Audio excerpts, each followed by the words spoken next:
En el lenguaje coloquial de hoy se habla de mitos desenfadadamente. Se dice, por ejemplo, que Pelé es un mito, que John Lennon es un mito, igual que en otras épocas a lo mejor se aplicaba esa misma denominación pues a Don Juan o al rey Arturo. ¿Qué es para usted un mito? Bueno, yo creo que un mito, en ese lenguaje coloquial del que estamos hablando, pues es una fábula, es una historia, un cuento, una leyenda. No tiene, por supuesto, nada que ver con lo que podía ser un mito para el hombre arcaico, por decirlo así, ¿no? Yo creo que para el hombre arcaico un mito era fundamentalmente una historia verdadera, es decir, algo que se diferenciaba plenamente, por lo tanto, del cuento. En cuanto al cuento, pues es una historia fabulosa y, por lo tanto, una historia que no ha sucedido realmente. Para el hombre arcaico, el mito contaba la verdad del mundo y normalmente tenía que ver siempre con el origen de las cosas, cómo habían surgido las cosas. Por ejemplo, en la tradición judío-cristiana, el mito de la expulsión del paraíso terrenal, ¿no? Entonces, supongo que a través de ese mito los hombres trataban de explicarse el sentido del dolor, del sufrimiento, por qué sucedía eso en el ser humano, ¿no? Y entonces había una historia que lo explicaba. Entonces yo creo que para el hombre actual, efectivamente empleamos en un sentido muy amplio esa palabra y le damos la acepción un poco como de un cuento. Pero yo quiero creer que también, de alguna forma, a pesar de ser un cuento, es una historia verdadera, que no quiere decir que haya sucedido realmente, sino que la sentimos como verdadera, es decir, que sentimos que nos concierne, que habla de algo significativo, de algo especial, de algo necesario. En ese sentido, es decir, en el sentido del hombre primitivo, pues estaría totalmente justificado que el mito sea algo inherente a la propia educación, es decir, se cuentan esas cosas para educar a alguien, ¿no? O para advertirle a alguien de alguna cosa. Claro, sí, porque de alguna forma el mito, como decíamos antes, explicaba un poco el origen, es decir, yo qué sé, el origen, por qué el hombre había descubierto a utilizar el fuego, es decir, a cocer el barro, es decir, el sentido que tenía la sexualidad, es decir, no sé, en definitiva, por qué existía el mundo, por qué existía cada cosa del mundo, porque todo existía por alguna razón. Y entonces el mito informaba sobre todo eso. Es decir, para el hombre el mundo siempre ha sido un lugar lleno de misterios, pero cada vez está hablando, nos está contando cosas. Y el asunto es descifrarlo. ¿Cómo lo desciframos? Entonces el hombre arcaico descifraba el mundo a través de los mitos y de los símbolos. Supongo que hoy tenemos otro tipo de armas, como por ejemplo el discurso científico o la racionalidad, ¿no? Que el hombre arcaico no lo tenía. Sin embargo, incluso aun teniendo ese discurso racional, yo creo que el hombre actual sigue necesitando todavía esa dimensión mítica, porque hay cosas que la razón obviamente no puede explicar. O sea, la vida no cabe en la razón.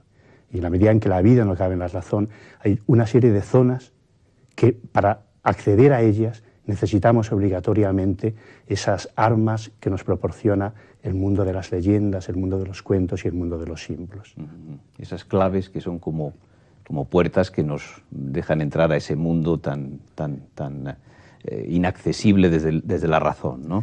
En efecto, sí, que nos abren ese mundo y que nos abren al misterio de la vida y que, bueno, nos permiten pensar acerca de lo que nos pasa y hacernos determinadas preguntas esenciales, como por ejemplo, ¿por qué tenemos que morir? ¿Por qué nos enamoramos? Es decir, ¿por qué existe el dolor en el mundo? Es decir, esas preguntas no se pueden responder racionalmente. Entonces, si no tuviéramos ese mundo de los cuentos, ese mundo de las historias, ese mundo de lo legendario, entonces no tendríamos respuestas para ellas. Y tal vez ese mundo tampoco tiene respuestas, pero por lo menos mantiene vivas las preguntas, que no es poco. Aunque las comparaciones dicen que son odiosas, a mí se me ocurre que algunos de los elementos que pueden aparecer en héroes de Homero, o de cualquier narrador o escritor que habla sobre los personajes del mundo clásico, están también en Tolkien. Es decir, Tolkien, al fin y al cabo, es una persona que viene de la filología, que viene un poco del estudio de la historia de esos personajes, y él lo que hace es crear su propia mitología, ¿o no?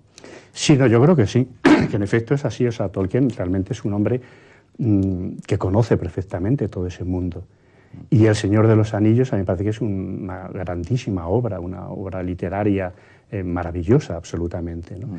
Y sí que yo creo que tiene mucho que ver su mundo, por ejemplo, con un mundo como el de Homero, en la medida en que es un mundo que se sitúa en un tiempo remoto, no exactamente definido, que no es exactamente el tiempo histórico, que es incluso un tiempo anterior a la historia.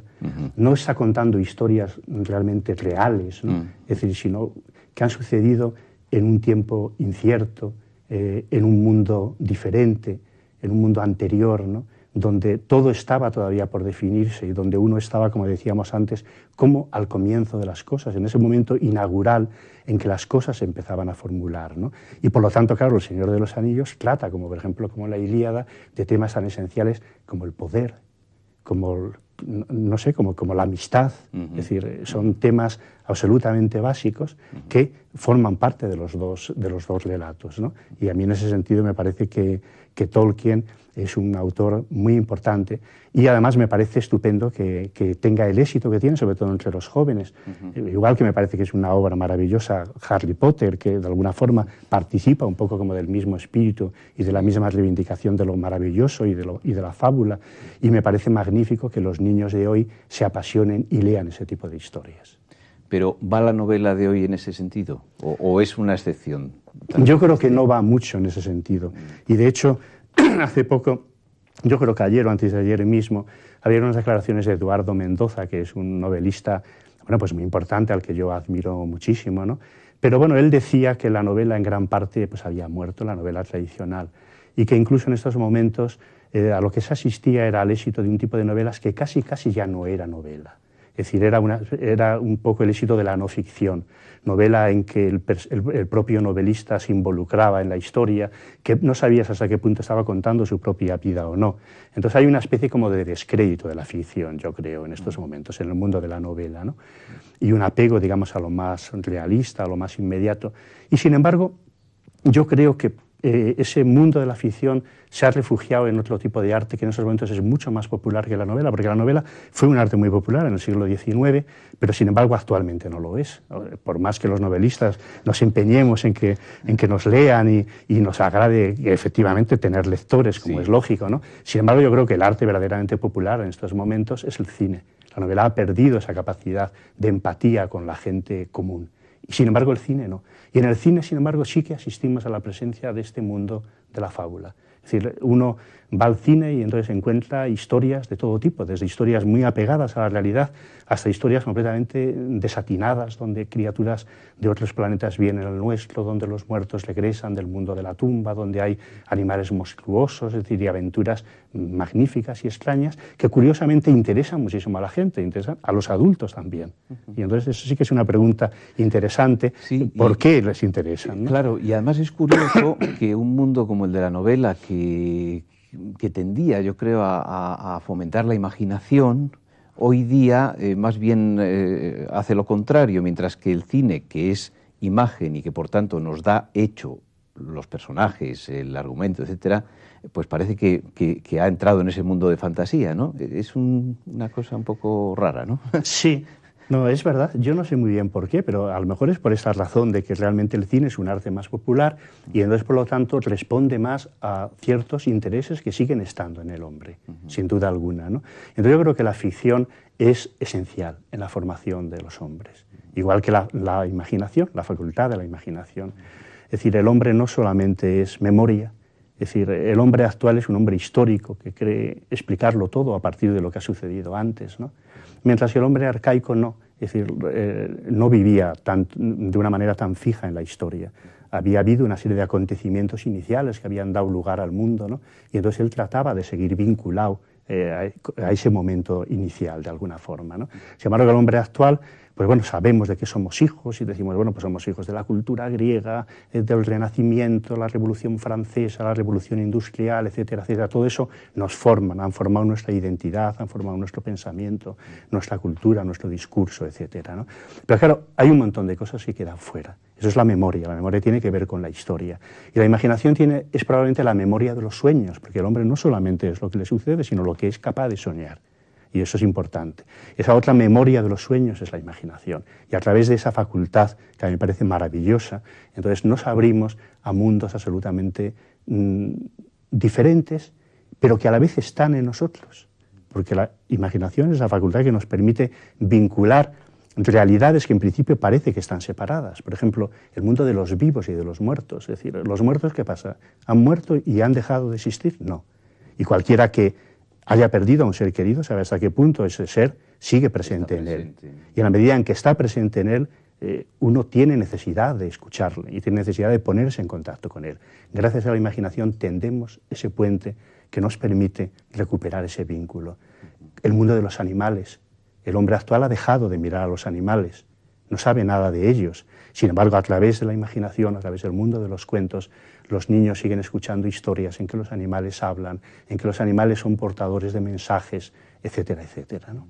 Por eso es tan imprescindible. Claro, claro. ¿No hay en esa aceptación de personajes que hablan y demás, no hay un intento del ser humano de poner no vamos a decir en boca de asno, ¿verdad?, pero determinadas moralejas que deben aprender los niños de todas las épocas, por tanto convierten al cuento en una especie de relato con función pedagógica o con función educativa?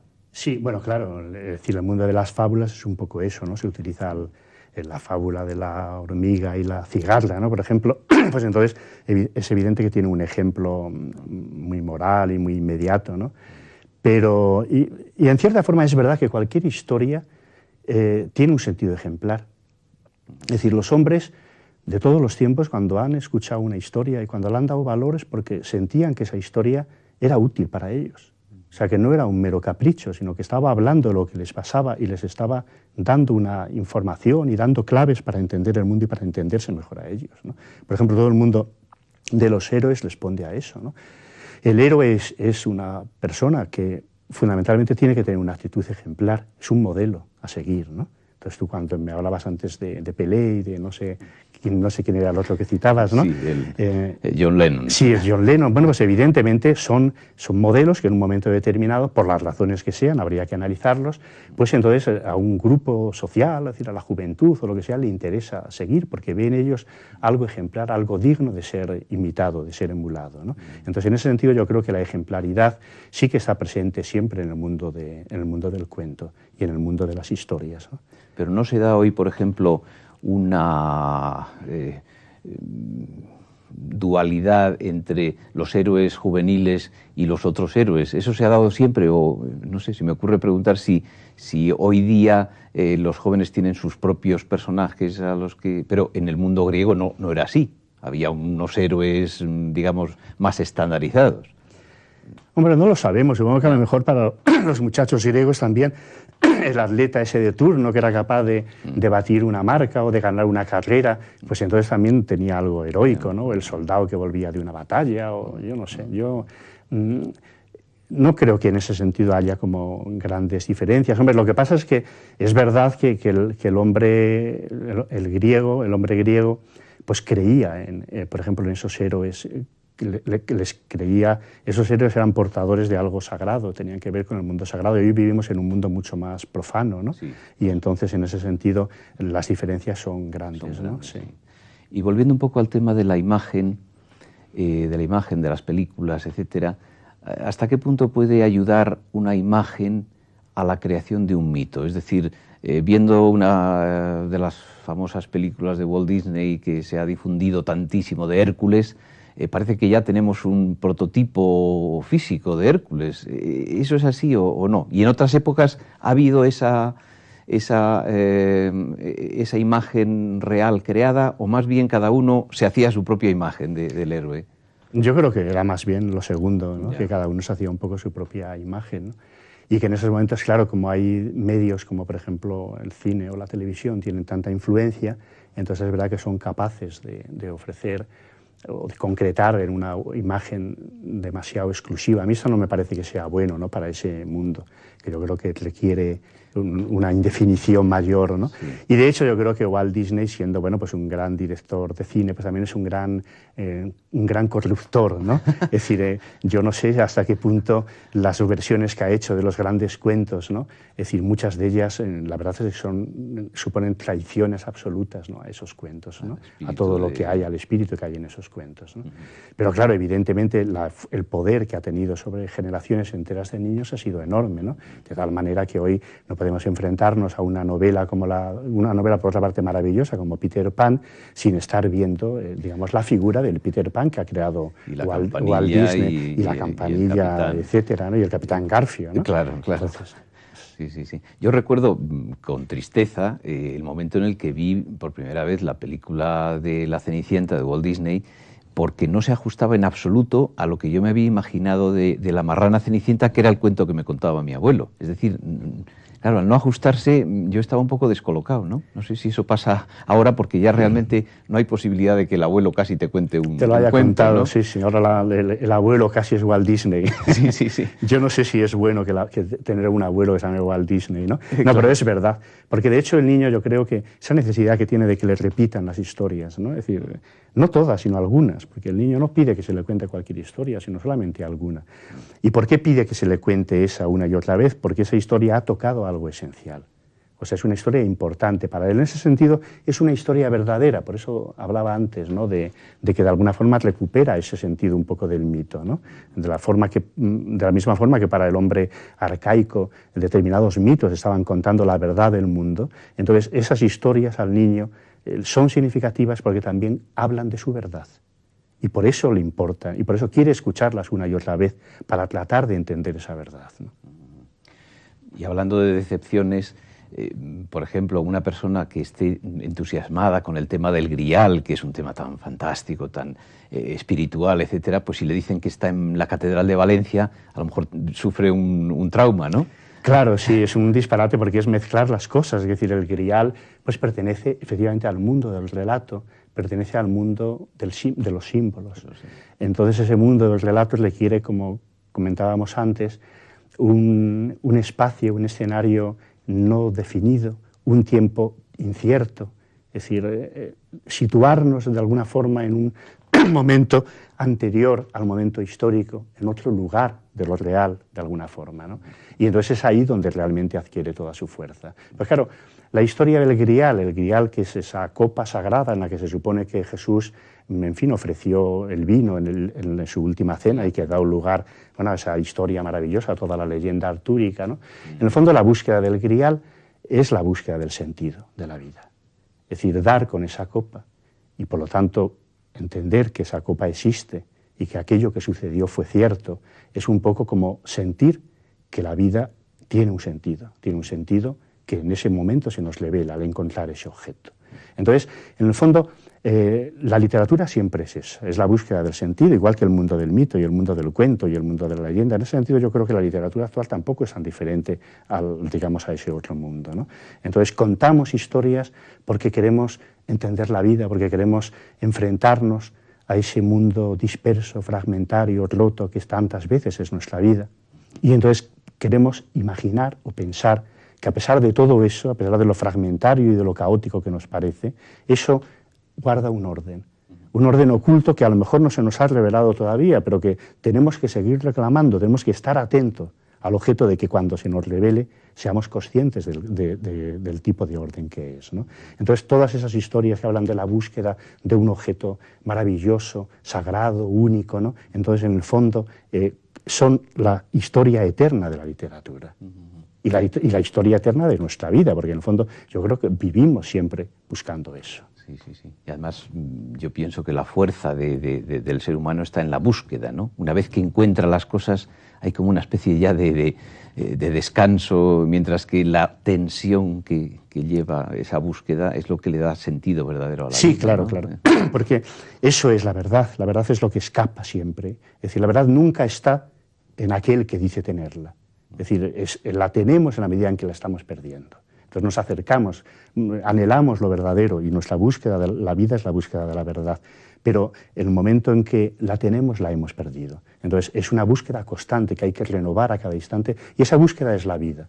Y en esa búsqueda está todo, está la generosidad, está el amor, está el compartir las cosas con los demás, ¿no? Porque todo el mundo del mito y el mundo de la leyenda, antes hablábamos del sentido de ejemplar, pero yo creo que el mito, para hablar de un mito, hay que hablar de una historia que adquiere la categoría de general. Es decir, es una historia que está al servicio de una comunidad. Es decir, un mito es como un sueño común, un sueño que se comparte. Frente al sueño individual o particular, en la medida en que ese sueño es compartido por una comunidad, adquiere el carácter de mito. Entonces, esta idea de la comunidad a mí me parece que es esencial cuando estamos hablando de todo esto. Y respecto a los héroes, por ejemplo, ¿qué tipo de valores? Generalmente el héroe representa algo y defiende algo, ¿no? ¿Qué tipo de valores defendería un héroe de hoy? Vamos a suponer que estamos hablando de Superman, de Spider-Man, de este tipo de personajes que son, vamos a considerarlos heroicos dentro de la literatura de hoy o del mundo de la imagen. Yo creo que... Perdón. Que yo creo que en ese sentido no ha cambiado tanto, ¿no? Es decir, el héroe siempre, de alguna forma, lo que está representando es esa idea de lo común.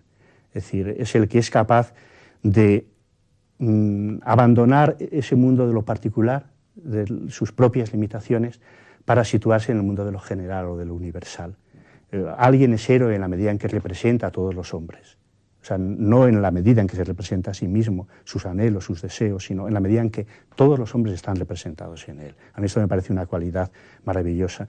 Tiene un comentario Rafael Sánchez Ferlosio acerca de Lord Jim. Lord Jim es ese personaje de la novela de Conrad que se enfrenta a una situación muy dolorosa para él, porque en un momento determinado él tiene que trasladar a un grupo de musulmanes en un barco, entonces hay una especie como de tempestad, él tiene miedo y entonces abandona el barco y les deja solos, ¿no? Entonces, bueno, a pesar de que ellos se salvan, él siempre vive eso como algo infamante. Y entonces Rafael Sánchez Ferlosio dice, esa pérdida de honor de Lord Jim no se debe a que él sienta que los demás le miran mal, sienta que ha fallado a sí mismo, sino que siente que ha fallado a los demás. O sea, en el fondo, la gran misión del héroe es no defraudar a los demás. Entonces, ese sentido colectivo o comunitario, a mí me parece que es lo que marca fundamentalmente la figura del héroe. Y yo creo que eso está en todos esos héroes de los que hablamos. Está incluso en un personaje como Spider-Man, ¿no? Del que, por cierto, han hecho una película que a mí me parece fantástica, esta última versión. ¿Sí? A mí me gusta mucho el cine y disfruté mucho viendo esa película. Sí. Pero hablando del cine, por ejemplo, un personaje como el Cid, que vamos a considerar que es un héroe, yo creo que queda como muy poco universal, es decir, queda como un poco aldeano en las versiones cinematográficas, cuando en realidad es un héroe como otro cualquiera, como el rey Arturo, casi con las mismas características, los orígenes nebulosos, etc. Y yo creo que no ha habido una versión, digamos, que enalteciera todos esos valores, ¿o sí? Sí, no, es verdad. Pero también, claro, en parte con el Cid lo que sucede, yo creo, es que es un héroe que está demasiado próximo al mundo de lo histórico, ¿no? Entonces, uno le ve casi más como un personaje de la historia que como un personaje del mito. Está demasiado cercano al mundo real. Sí. Y entonces, por ejemplo, hay muy poca presencia de lo simbólico, ¿no? En la saga del rey Arturo, bueno, hay prodigios, hay magos, hay espadas maravillosas, está el Santo Grial, es decir, ese mundo de lo simbólico abre de una manera impresionante y desconcertante, ¿no? El relato en todas las direcciones, ¿no? Y mientras, claro, que el mundo del Cid es mucho más austero, mucho más parco y mucho más centrado en la peripecia histórica, y en ese sentido es más difícil a lo mejor de asimilar por ese mundo de la fábula. Cuando pensamos en el Cid, pensamos más en un personaje histórico, aunque haya elementos que no lo sean, que en un personaje del mundo del mito, ¿no? Muy bien, pues el tiempo se nos ha acabado. Gustavo Martín Garzo, muchísimas gracias por estos minutos maravillosos. Muchas gracias a ti. Gracias.